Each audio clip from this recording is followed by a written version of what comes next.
And now I'm sure all of you want to know what I purchased at this year's train show.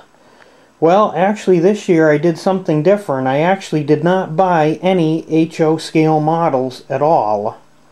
The prices are starting to get a little bit ridiculous on stuff, and I figured, I got enough stuff to work on now. So instead, let's have a look at what I did buy. So, a DCC meter. This is the one with the cover so that you can plug these alligator clips into each end of it.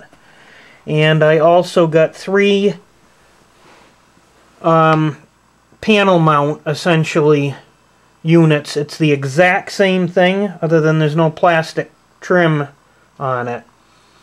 These are going to be used to monitor the 3 boosters I have on the layout. Track 1 and 2, I run on track 1, Rich runs on track 2, and the accessory booster. Also with these, I was reading they will meter DC, but the problem is you need a certain amount of voltage to make them work.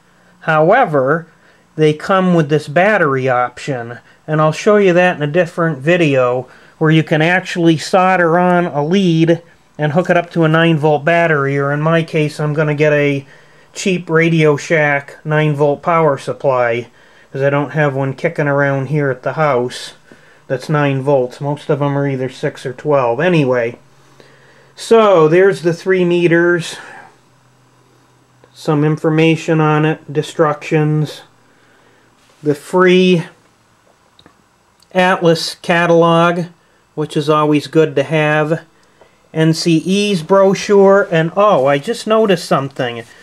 I was reading along on the NCE brochure here. I can't get it open with one hand. And right down here, they have this no halt insurance. Pretty cool. It's a device that if you get a power bump on the track, the lights will not flicker, which is totally awesome if you want to pause the video and read that. Also, the new D13 SRJ decoders, which I use in most of my equipment, have this new option in it. And of course, I already bought decoders that are probably 8 or 10 months old now, and they probably don't have that option in it, doesn't it figure? But anyway, from this point forward, they will. So that's kind of a really cool feature. Just wanted to mention that. Okay, so back to the show book. Pretty cool. It has a map of it. If you look at my videos, I've also put links in most of the videos of the show that will show the map in here. There it is. If you go to the links, and then it'll show a map. It's pretty cool. Athens catalog.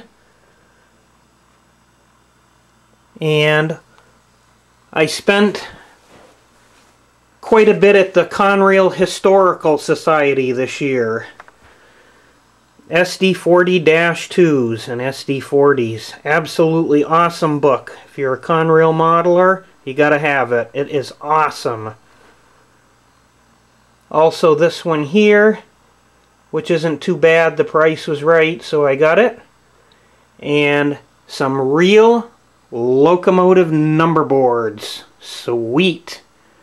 Now, the story of these are, they are not truly Conrail number boards. They're actually NS number boards. However, I know typically most of the numbers of the Conrail locomotives, and I really wanted an SD40-2, but they didn't have any of the number series from 6358 to 6524. So, I picked an SD50, which you'll recognize as the top number board, and I actually have that unit in HO scale, which is really, really, really cool.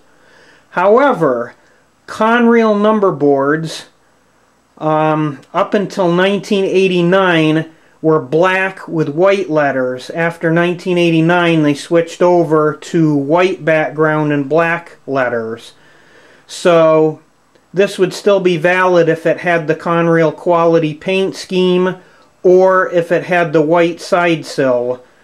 That paint scheme they did from like 89 to 91, right before the quality. But anyway, bottom number is for a GP40-2, the later phase model. So, pretty cool. Actually, I have, I think 3365. I couldn't find a number that Atlas did, but I was like, good enough. I wanted some number boards. So anyway, this is what I got at the show. And like I said, no HO scale models this year. Thanks for looking.